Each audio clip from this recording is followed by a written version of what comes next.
SUB-5 is an insanely difficult barrier to achieve on the 1x1 Rubik's Cube, as it requires intense dedication to achieve it. You clicked on the right video, because I managed to use these secret techniques to break the UK national record 1x1 average of just 4.99 seconds, tied with the SpeedyGoneCuber owner Daniel Evans. And speaking of the best online cubing store, they kindly sent me some secret 1x1 hardware, which I'll talk about later on in this video. Tip 1 is hardware.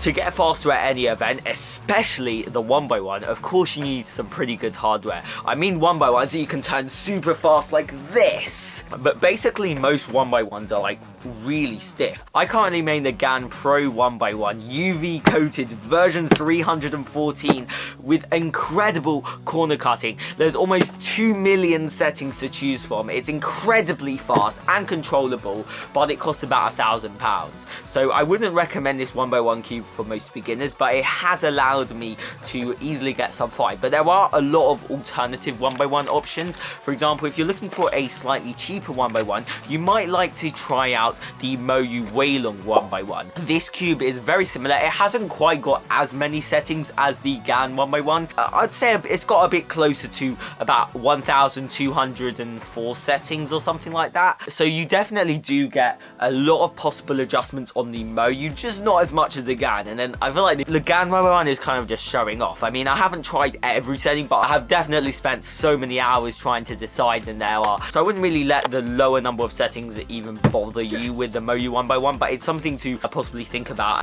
This 1x1 costs £125 on SpeedyGoneCuber.org. And now we can go into the slightly more budget range options. There is the Tornado V3 1x1, which is really nice. It's by Chi. Chi is an awesome brand that makes speed cubes. If you tried the 3x3 version of the Tornado V3, you'll notice that it's incredibly smooth and has got amazing corner cutting, super amazing a number of adjustments. It's just crazy performance. 1x1. This 1x1 Speedy Cube costs £69 on SpeedyGoneCuber.org. And the third 1x1 we're going to be checking out is the RS3M 2024 Ball Core Speed Cube 1x1. I know it's got a very long name, but this Speed Cube only costs £11 on SpeedyGoneCuber.org. Sure, it hasn't got as many adjustments. I'm not sure if it's got like a quadruple adjustment system like most of the other ones do, but I think it has got a.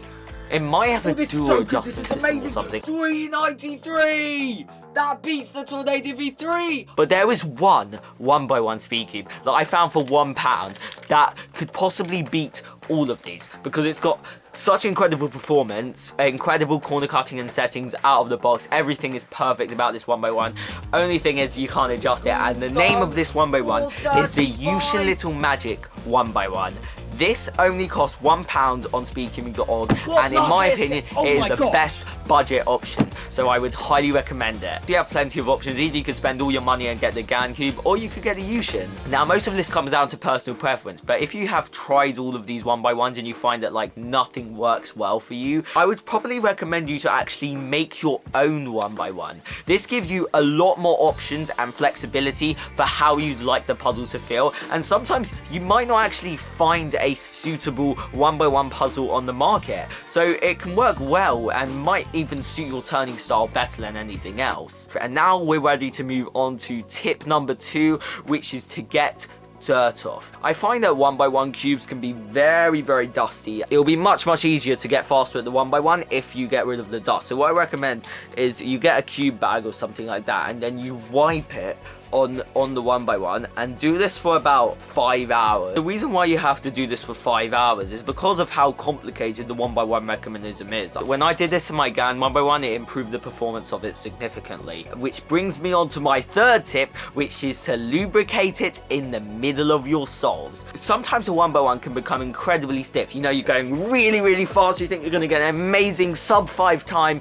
and then suddenly the 1x1 becomes really stiff. So what you want to do in this case is you want to immediately grab some lubricant and start putting it all over the 1x1. Now, what lubricant would I recommend? Well, I wouldn't recommend trying something like Hiska or Perez or Lubos. These lubricants are designed for lubricating bigger cubes like a 3x3. But for such a difficult puzzle like a 1x1, I actually recommend that instead you lubricate your puzzle with toothpaste. And most of the world-class 1x1 cubers use toothpaste as their lubrication. All you have to do is, during your solve, get some toothpaste and put it all over all the side of the 1x1, and immediately will become very nice and slippery and allowing you to make some turns a lot quicker on it. Tip 5 is to have multiple 1x1s. I bring my 1x1 cubes out everywhere, and I usually try and solve them for about like 5 hours every day. So anything you do to try and increase the chances of you picking up and solving it will really help you to become addicted to solving it. My 5th tip is to learn full OLL and full PLL. OLL consists of about 200 algorithms and full PLL consists of about 90 algorithms. This is a lot to memorize, but it's incredibly helpful. It saves about 10 seconds off your solve. So if you're averaging 15 seconds and you do this, you'll be straight away averaging 5 seconds without doing anything else. Since this adds up to 290 algorithms, how should you learn it? My advice would probably be to learn it gradually. So if you commit to learning one 1x1 OLL or PLL case per day, then in less than a year, you will be done. But whatever works for you, you could decide to learn many of them at once. It's really about learning those algorithms, improving the recognition and so on. Tip 6 is to avoid cube rotations. I see so many people keep rotating the 1x1 puzzle in the middle of their solves unnecessarily. Look at my 1x1 here. I'm in the middle of my solve, but don't you see it's already solved?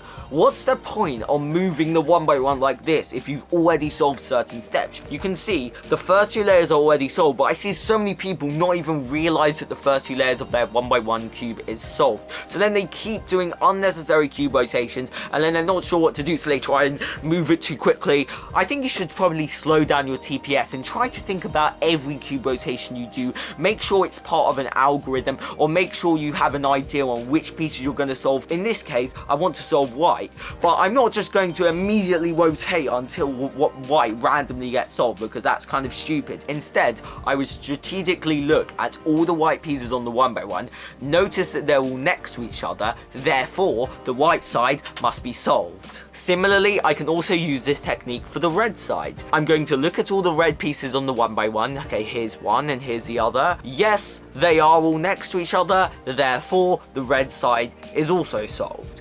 So instead of just like trying to move the 1x1 cube so quickly, try to use your intuition and knowledge of this puzzle to be able to solve it. Tip 6 is actually more aimed towards beginners, and that is to learn how to turn a 1x1. Due to the massive complexity of this puzzle, it's likely that as a beginner, when you first unbox this puzzle, you may struggle to just make a single turn. So if you're a complete beginner, I recommend ordering the spinning 1x1 puzzle from speedcubing.org. Now this puzzle isn't comp legal, but that should not stop you from learning to use it. I didn't actually have this spinning 1x1 when I was first learning how to solve it, but it took me about 3 whole months of continuous hard work and practice to achieve being able to just turn it. I've heard countless stories of people who have not been able to turn a 1x1 for the first day, but have tried to spin a 1x1, and in 2 days they have managed to just make moves on it easily. It really gets you to understand how a 1x1 cube actually works, and I highly recommend it to all beginners or anyone practicing. I cannot recommend this enough. It only costs £6 at speedcubing.org. It isn't comp legal, kind of like smart cubes or carbon fiber cubes. This is a little bit of a different 1x1, so it makes sense why it isn't competition legal, but it's very similar to a 1x1, except for that it's a lot easier. It's a good introduction to getting really fast sub-5 consistency on 1x1. Yeah! 2.11!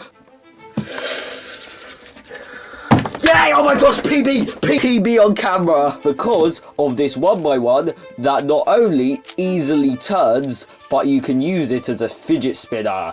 And finally, tip 8, the most important tip out of all of these is to practice. When I went from a complete beginner to sub-5 and 1x1, it took me almost 3 years of doing over 200 repetitive solves every single day. I honestly think that without continuously implementing all the techniques shown in this video, it would have taken me longer than a decade probably. As I practiced deliberately, I managed to get there in a way shorter time frame. I really hope this can inspire you to practice this awesome puzzle. If you choose not to listen to any of these tips, you're stupid at cubing. And if you haven't already realised, happy April Fool's Day.